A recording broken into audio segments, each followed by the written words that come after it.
So hello hi friends, welcome to my channel. ఈరోజు వచ్చేసి ఎంగిలి పూల బతుకమ్మ అనమాట, డే 1. సో మా అమ్మమ్మ వాళ్ళ ఇంట్లో ఎంగిలి పూల బతుకమ్మ ఎలా చేస్తారో చూపిద్దామని చెప్పేసి చూపిస్తున్నాను అనమాట. సో ఎంగిలి పూల బతుకమ్మ అంటే చిన్న బతుకమ్మ అని అంటారనమాట ఇక్కడ తెలంగాణలో.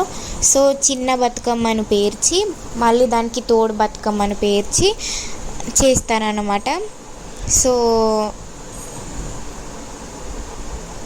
ఈ బతుకమ్మ అనేది డే 1 అనమాట.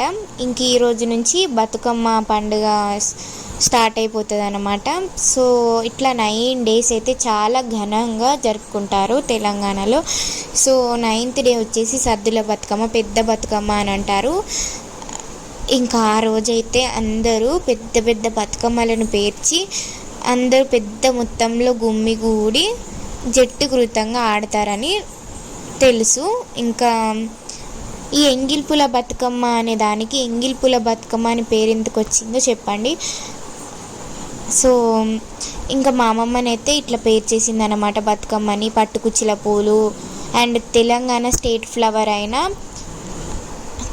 తంగేడు పువ్వులు, ఇంకా బంతి పూలు, గోరంట పూలు అన్నీ పెట్టేసి అయితే మా అమ్మమ్మనైతే సింపుల్గా ఇలా పేరు చేసింది. సో గులాబీ పూలు, ఇంకా మీ దగ్గర ఏ ఉంటే అవి అవైలబుల్లో ఉంటే పేర్చుకోవచ్చు. చాలా బాగుంటుంది బతుకమ్మ అయితే. సబ్స్క్రైబ్.